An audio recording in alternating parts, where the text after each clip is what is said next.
الحمدللہ رب العالمین والعاقبۃ للمتقین والصلاة والسلام علی سید الانبیاء والمرسلین اما بعد فاعوذ باللہ من الشیطان الرجیم بسم اللہ الرحمن الرحیم ان اللہ وملائکتہ یصلون علی النبی یا ایہا الذین آمنوا صلوا علیہ وسلموا تسلیما الصلاۃ والسلام علیک یا رسول اللہ وعلی آلک واصحابک یا حبیب اللہ۔ حضرات گرامی، آج کی اس پرکیف اور روحانیت سے معمور محفل پاک میں چند احادیث آپ کی نظر کروں گا، اور یہ احادیث میں مشکات شریف کے کتاب الرقاق سے عرض کروں گا۔ ان احادیث میں ہمارے آقا و مولا حضور سرور دو عالم صلی اللہ علیہ وآلہ وسلم نے اس دنیا کی حقیقت کو بیان کیا ہے کہ یہ دنیا کیا ہے۔ آپ جس مقام پر آئے ہو یہ عارضی قیامگاہ ہے۔ جس طرح ایک مسافر کسی درخت کے نیچے تھوڑی دیر کے لیے آرام کرتا ہے اور اس کے سائے سے فائدہ اٹھاتا ہے اور وہ اپنی منزل کو روانہ ہو جاتا ہے، بالکل بیانی اسی طرح ہے تمام انسان اس دنیا کے سائے میں چند دن آ کے بیٹھتے ہیں، اس سے فائدہ حاصل کرتے ہیں اور پھر اپنی آخری منزل کو روانہ ہو جاتے ہیں۔ جو حقیقت شناس ہوتے ہیں وہ اس ڈھلتے ہوئے سائے کی حقیقت کو جانتے ہیں،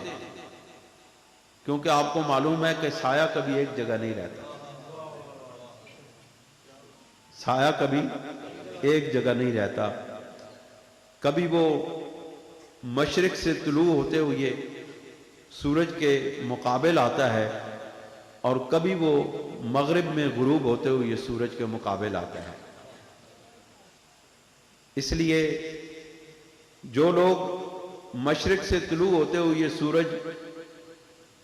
کے مقابل سائے میں بیٹھ جاتے ہیں اور وہ اگر سمجھتے ہیں کہ یہ سایہ سارا دن ان کو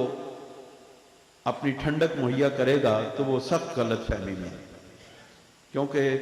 دوپہر ڈھلنے کے بعد وہ سایہ ختم ہو جائے گا اور انسان تپتی ہوئی دھوپ میں اس کی تمازتیں، اس کی سختیاں سہنے کے لیے باقی رہ جائے گا۔ لہٰذا کبھی اس سائے پہ بھروسہ نہیں کرنا ہے، اور اس کے لیے سب سے بڑی رہنمائی، سب سے بڑی راہبری اور سب سے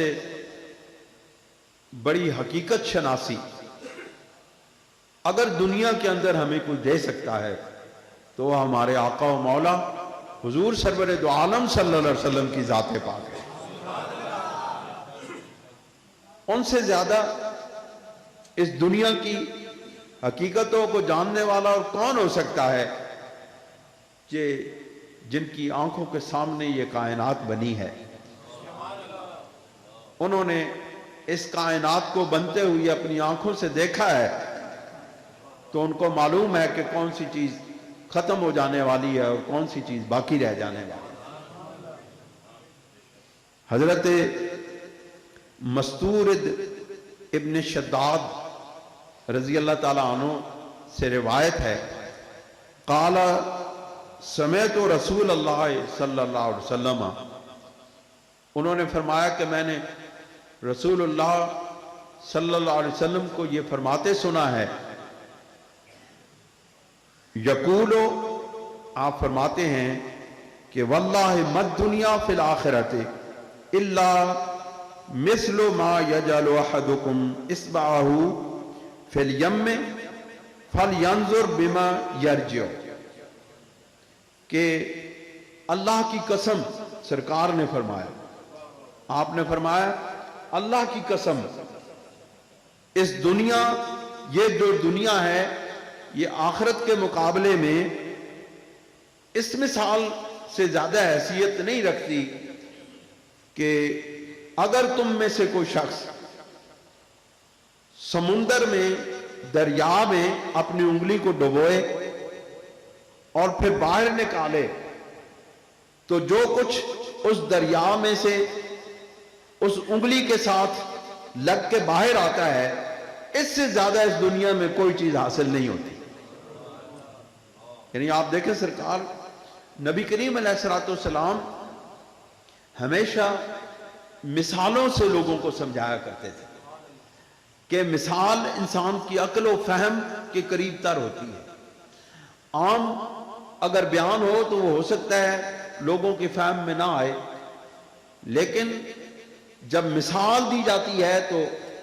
وہ سمجھ آ جاتی ہے کہ بات نبی کریم علیہ الصلوۃ والسلام کی، یا اللہ رب العزت بھی مثالیں دیتے ہیں تو اس کا مقصد یہ ہوتا ہے کہ مثال دینے سے انسان کے عقل و شعور میں بات آ جاتی ہے۔ اور سرور دو عالم صلی اللہ علیہ وسلم نے ارشاد فرمایا ہے کہ کوئی شخص اپنی انگلی اگر دریا میں یا سمندر میں ڈالتا ہے تو بظاہر دیکھیں کتنا پانی ہے، ہزاروں کیوسک پانی ایک دریا میں سے گزرتا ہے اور کروڑ ہا کیوسک پانی سمندر میں ہے، لیکن ان کروڑ ہا کیوسک پانی سے ہزاروں لاکھوں کروڑوں گیلن پانی، یہ کہہ لیں کیوسک شاید سمجھنا ہے، ہزاروں لاکھوں کروڑوں گیلن پانی کے اندر اگر آپ انگلی ڈبوئیں اور اس کو باہر نکالیں تو جتنا پانی آپ کی انگلی کے ساتھ لگتا ہے، اس سے زیادہ اس دنیا کے حقیقت سرور دو عالم صلی اللہ علیہ وسلم کے نزدیک نہیں ہے۔ پھر ہم اس دنیا کے پیچھے لگے ہوتے ہیں اور دوڑ رہے ہوتے ہیں۔ حضرت ابو ہریرہ رضی اللہ تعالیٰ عنہ سے ایک روایت آپ کے سامنے رکھتا ہوں کہ وعن ابی ہریرہ تک قال رسول اللہ صلی اللہ علیہ وسلم، کہ حضرت ابو ہریرہ رضی اللہ تعالیٰ عنہ نے ارشاد فرمایا کہ رسول اللہ صلی اللہ علیہ وسلم نے ارشاد فرمایا کہ حجبت النار بالشہوات، کہ آگ کو شہوات کے پردے میں لپیٹ دیا گیا ہے۔ یعنی بظاہر وہ لذات دنیاوی، وہ لذتیں، وہ خواہشات نفس کو پورا کرنے والی چیزیں، وہ وقتی طور پر انسان کو خوشیاں عطا کرنے والی چیزیں، اس کے اندر آگ کو چھپا دیا گیا ہے۔ یعنی بظاہر دنیا کے اندر جن چیزوں سے لذت حاصل ہوتی ہے، جن چیزوں سے انسان وقتی سکون حاصل کرتا ہے، نشہ ہو گیا، بے حیائی ہو گئی، بدکاری ہو گئی، یہ ساری وہ چیزیں جو وقتی طور پر انسان کو سکون مہیا کرتی ہیں، لذت مہیا کرتی ہیں، لیکن ان ساری چیزوں کے اندر آگ چھپی ہوئی ہے، جہنم چھپی ہوئی ہے۔ جہنم کے سامنے یہ ساری چیزیں چھپا دی گئی ہیں۔ جس طرح کلوروکین کی گولی کے اوپر اگر چینی چڑھا دی جائے، میٹھی چیز چڑھا دی جائے، اور بندہ تو بظاہر اس کو نگل لیتا ہے کہ میٹھی چیز ہے، لیکن اس کے اندر کڑوی چیز، کڑوی گولی چھپی ہوئی ہوتی ہے۔ اس طرح یہ جو دنیا کی لذتیں ہیں، یہ جو دنیا کی فراوانیاں ہیں، یہ جو دنیا کی شہوتیں انسان کو اپنے لپیٹ میں لیے ہوئی ہیں، در حقیقت یہ خوشیاں نہیں ہیں، ان کے اندر حقیقی غم چھپا ہوا ہے، حقیقی تکلیف چھپی ہوئی ہے، حقیقی اذیت چھپی ہوئی ہے، جو انسان کو اس دنیا سے جانے کے بعد قبر و حشر میں اور دوزخ میں ملنے والی ہے۔ لہٰذا کبھی بھی ان عارضی لذتوں پر فریفتہ نہ ہونا، اپنے نفس کو، اپنی خواہشات کو اپنے رب کے اور رسول اللہ صلی اللہ علیہ وسلم کے حکموں کے تابع کریں گے تو اللہ تعالیٰ ان چیزوں سے نجات دے دیتا ہے۔ اسی وجہ سے کہا گیا ہے کہ جو نماز ہے یہ بے حیائیوں سے روکتی ہے۔ کیوں کہ نماز جو ہے یہ رب ذوالجلال کی